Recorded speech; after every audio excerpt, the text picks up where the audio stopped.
Rain poured heavily that night as Derek's voice thundered through the house. "You'll never survive without me," he shouted, his face twisted with anger. He threw Amara's suitcase out into the cold rain, clothes spilling onto the wet ground. Amara stood by the doorway, trembling. "Please, Derek, don't do this," she whispered, her voice breaking. But he didn't even look at her. His eyes were cold, empty. From the upstairs window, a woman watched, her presence cutting deeper than any words could. Derek turned and walked away toward her, leaving Amara standing in the storm. The rain soaked through her dress, her hair sticking to her face, but she didn't cry. Not this time. She just stared at the house that had once felt like home, now a stranger's place. Her heart ached, but her pride held her together. Inside her mind, old memories rushed in. Derek laughing with her when they first moved in, promising forever. Then the years that followed, his sharp words, the insults, the way he made her feel small every time she tried to dream. This wasn't the first time he broke her spirit, but tonight felt different. Tonight, something inside her refused to shatter again. She slowly bent down, picked up her soaked suitcase, and turned away. Her steps were shaky, but her resolve was firm. She had no plan, no home to go to, and barely any money. Still, she knew staying was no longer an option. As she reached the corner of the street, she looked back one last time. Through the rain and the faint glow of the porch light, she could still see the woman in the window. Derek stood beside her, his arm around someone new, as if Amara had never existed. Her eyes filled with tears, but this time, they weren't just from pain. They were from a strange, quiet anger. From somewhere deep inside, a small voice whispered enough. She opened her handbag and saw a small, worn-out notebook, the one where she used to sketch designs, dreams she once had before life with Derek.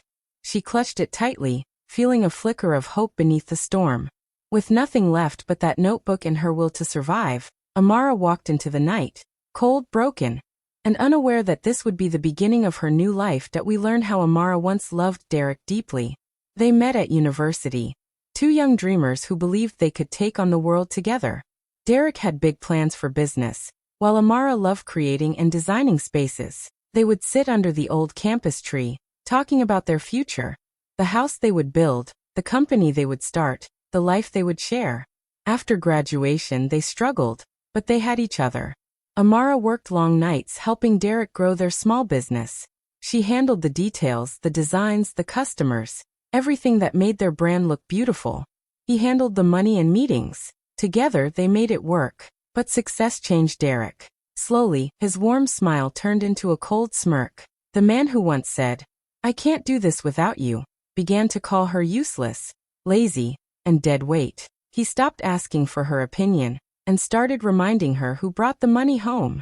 He didn't want her meeting friends, saying they were bad influences. Little by little, he built walls around her until she was completely alone, except for him. Amara came from a poor family, raised by a mother who taught her strength through hardship. Her mother always said, "When life pushes you down, stand taller." But Amara forgot those words somewhere along the way, lost in trying to keep Derek happy. Before marriage, Amara had a passion for interior design. She used to sketch house plans and dream about opening her own studio one day. But after the wedding, she gave up those dreams to support Derek's business. Later, she told herself, "When we're stable." But later never came. Now, after being thrown out, Amara found herself standing in front of her best friend Tasha's door. Wet, tired, and heartbroken. Tasha opened her arms without a word. "You're staying here," she said firmly. Amara wanted to protest, but she didn't have the strength. Days turned into weeks. Amara tried to find work, but it was harder than she imagined. Each rejection cut deep. Too old, not enough experience, overqualified. She filled out form after form, waited for calls that never came. Sometimes she stared at her phone, tempted to call Derek, just to hear his voice. But she couldn't bring herself to do it. Pride and pain kept her silent. One evening, Tasha found Amara sitting by the window, holding her old sketchbook. The pages were worn, but her designs were still beautiful. "You still have it," Tasha said softly. "You were meant to create, Amara. That's who you are." Amara shook her head. "That part of my life is over." Tasha crossed her arms. "No. That part of your life is waiting for you to remember it." That night, Amara couldn't sleep. She looked through the sketches, rooms filled with light, calm colors, hope. Each line reminded her of the woman she used to be, the woman Derek tried to erase. She thought about her mother's words again, about standing tall after the fall. Maybe this was her chance to try. Maybe losing everything was the only way to find herself again. The next morning, she woke up early, tied her hair back, and went out to print her portfolio. Her heart was heavy but determined. The world had taken everything from her, but not her talent, not her mind, and not her will to begin again. Amara didn't know how she would survive yet, but for the first time in a long while, she believed she could. Amara meets Mrs. Parker, an older widow with kind eyes and a gentle smile, at a small cafe downtown. Mrs. Parker owns an old store that once belonged to her late husband. The place is falling apart, but she dreams of bringing it back to life, something bright, warm, and full of memories. She notices Amara sketching in her notebook while waiting for her coffee. The designs catch her attention. Beautiful layouts, elegant color ideas, and neat handwriting. "These are lovely," Mrs. Parker says kindly. "Are you a designer?" Amara hesitates. "I used to be. Or at least, I wanted to be." Mrs. Parker studies her for a moment and smiles. "Maybe it's time you start again. I need someone with vision, and I think you might be the one." Amara is surprised. No one has believed in her for a long time. Mrs. Parker asks her to visit the store the next day, and Amara agrees. The shop is small and dusty, with cracked paint and old shelves, but she can already see what it could become. She sketches as she walks around, her heart beating faster with excitement she hasn't felt in years. When Amara shows Mrs. Parker her ideas, a cozy cafe corner, bright walls, warm lighting, the older woman's eyes fill with tears. "This is exactly what I hoped for," she says softly. "You have a gift, my dear." Mrs. Parker hires Amara on the spot, giving her a fair payment and complete creative freedom. For the first time in years, Amara feels useful, alive, and proud. She works day and night on the project, painting, arranging, and designing with all her heart. Tasha helps her with materials, and they laugh through the exhaustion. When the store finally reopens, it's transformed. People stop on the street to admire it. The colors, the comfort, the beauty. A local blogger writes about the amazing redesign, calling it a story of revival and hope. Photos of the store spread online, and soon, people start asking who designed it. Within weeks, Amara begins receiving calls from others who want her to work on their homes and shops. She creates a small name for herself, Amara Designs. While Amara's world begins to bloom again, somewhere else, Derek's empire starts to crumble. His company is hit with a lawsuit for fraud. Business partners are pulling out, and his reputation is falling apart. He's losing everything he built on greed and pride. Amara doesn't know any of this. She's too busy finding her rhythm again, too focused on rediscovering her purpose. Every day, she wakes up with gratitude instead of fear. She smiles more, laughs more, and begins to see a future she once thought was gone forever. As Mrs. Parker's shop continues to attract attention, Amara realizes that maybe the rain that once washed her away was only clearing the path for something new to grow. Amara's design studio becomes a small success. Her work is loved for its warmth and creativity, and her phone rings more often now. Clients appreciate how she listens, how she turns broken spaces into beautiful ones. The small sign outside her office, Amara Designs, fills her heart with quiet pride every morning. Derek, meanwhile, is living a different story. His once famous company is falling apart. Investors are pulling out, the fraud case against him is growing, and his bank accounts are nearly empty. Every day feels like a new disaster. One afternoon, he hears a business partner mention a new design company called Amara Designs. People are talking about it everywhere. The name stings him, but he brushes it off. "It can't be her," he mutters. "She's probably still struggling somewhere." He laughs, but deep down, something in his chest tightens. Derek tries to reach out to old friends to get information about her, but no one wants to help. Some people even avoid him completely, tired of his arrogance and downfall. For the first time in years, Derek feels the cold weight of loneliness, the same loneliness he once forced Amara to live with. Amara, on the other hand, still battles her emotions. Some nights she wakes up from dreams of Derek, his voice, his laughter, his betrayal. The memories still hurt. She wonders if she was ever truly loved or just used until he found someone else. Tasha notices her distant look one evening and says, "You can't heal if you keep reopening the wound." Amara sighs. "It's hard not to think about him. I loved him once." Tasha nods. "And that's okay. But don't let that love stop you from loving yourself now." Those words stay with her. Amara starts to focus more on herself. She joins small business events, shares her design journey online, and slowly builds confidence. Her hard work catches the attention of a local TV show that highlights inspiring women. They invite her for an interview. At first, Amara is nervous. She's not used to cameras or crowds. But when the host asks, "What inspired you to start your business?"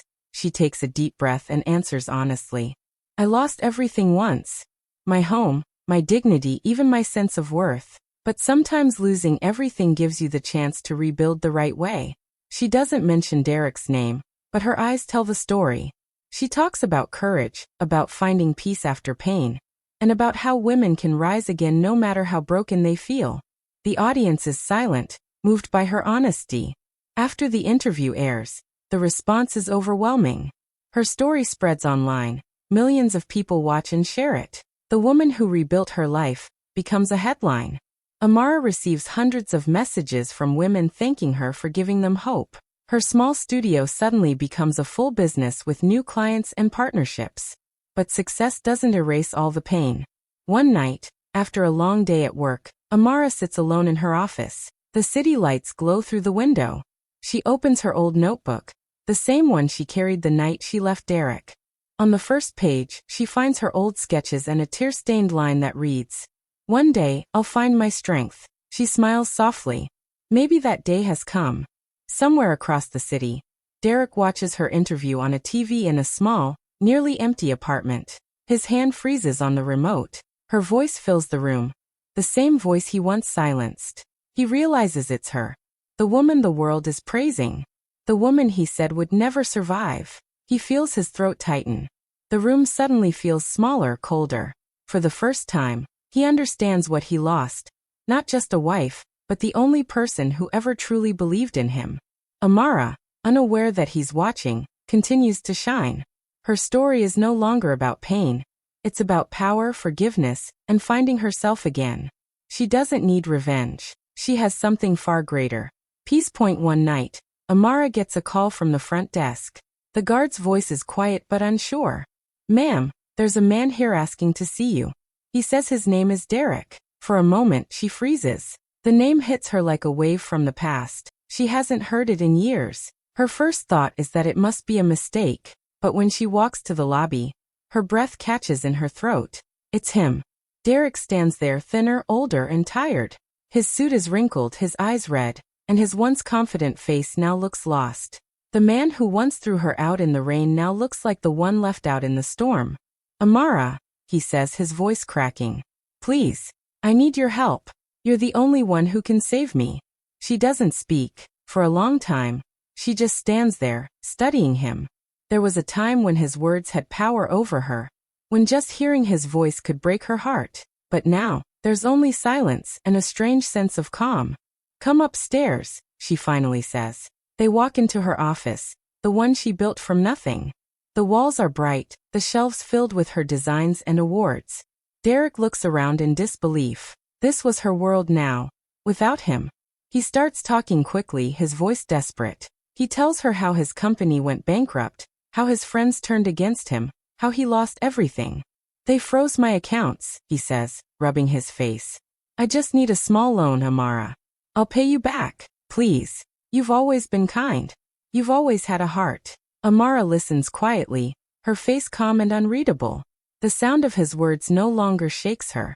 When he finishes, she reaches for a glass of water and slides it gently across the table toward him.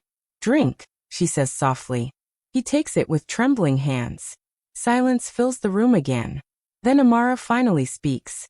Her voice is gentle but strong. "I survived, Derek. Without you." The words hang in the air. Derek stares at her, eyes wide, as if hearing something impossible.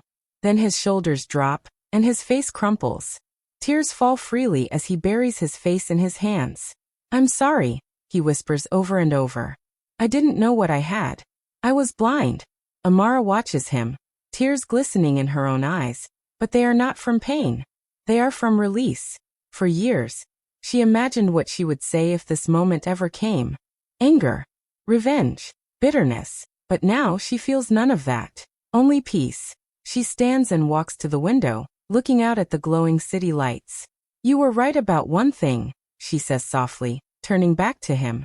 I didn't survive because of you. I survived in spite of you. Derek looks up, broken, his voice barely a whisper. Can you ever forgive me? Amara nods slowly. I already did. A long time ago. She doesn't offer him money, only kindness, because this moment isn't about saving him. It's about showing how far she has come. As Derek leaves her office, his steps heavy and slow, Amara watches him go. She feels no hatred, no triumph, just quiet strength. The past no longer has power over her. For the first time, she feels completely free. Amara chooses not to humiliate Derek. She could have reminded him of all the cruel words he once said, all the nights he made her feel worthless. But she doesn't. She looks at the man sitting in front of her, broken and lost, and realizes that he has already punished himself far more than she ever could. Instead, she takes a deep breath and says, You need a fresh start. I can help you with that. Derek looks up confused. After everything I did, you'd still help me? Amara nods. Not for you. For me. She makes a few calls to people in her business network, old clients and contacts who trust her judgment. After a few days, she manages to find Derek a modest job at a small company. It's not glamorous, not powerful, but it's honest work that will help him stand on his feet again. When she gives him the details, Derek can barely speak. Thank you, he says quietly. I don't deserve this. Amara smiles softly. Maybe not, but forgiveness isn't about what people deserve. It's about freeing yourself from what they did to you. He nods, eyes wet, and leaves her office with his head bowed. That's the last time she sees him. After that day, Amara feels something shift inside her. It's as if a heavy door finally closes, and the silence that follows is peaceful, not painful. She realizes that her biggest heartbreak became her greatest teacher. Losing everything taught her how strong she truly was. Weeks pass, and her business keeps growing. But Amara wants to do more than design beautiful rooms. She wants to help rebuild lives. She starts planning a foundation for women who have been through emotional abuse, heartbreak, and loss. She names it Rise Again. The foundation offers training, counseling, and job opportunities. Every woman who walks through those doors reminds Amara of herself. The tears, the fear, the quiet strength hiding beneath the pain. She speaks to them often, sharing her story not with sadness, but with hope. You are not what happened to you, she tells them. You are what you choose to become after. Tasha stands by her side through it all, proud and teary-eyed. You did it, Amara, she says one day. You turned your pain into power. Amara smiles. It wasn't just me. It was everyone who believed I could rise again. Her life is peaceful now. No anger, no bitterness, just calm.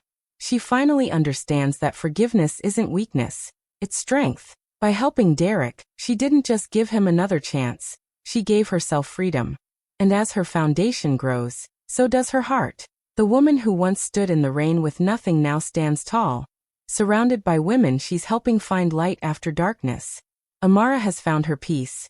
And this time, it's hers to keep. Years later, Amara drives past the street where Derek once threw her out. The memories come rushing back.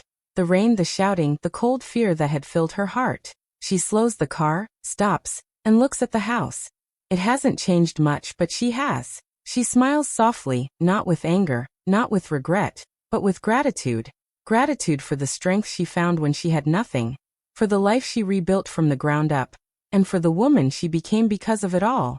Her fingers rest on the steering wheel, and she takes a deep breath, feeling the warmth of the sun on her face. The street is quiet now, peaceful. She realizes that the pain she once thought would break her was actually the push she needed to grow stronger. In her mind, her voice whispers, "He said I'd never survive alone." But sometimes being left alone is the only way to learn who you really are. Amara sits for a moment, letting the thought sink in. She doesn't need to go back. She doesn't need to dwell on the past. Her life is full, her business thriving, her foundation helping women, and her heart finally at peace. With a final glance at the house, she starts the car and drives away. The road ahead is wide, bright, and full of promise. She knows now that being abandoned once was not the end. It was the beginning of everything she was meant to become. Hey friends! Thanks for sticking around till the end. Don't forget to like, comment, and subscribe for more stories. See you next time.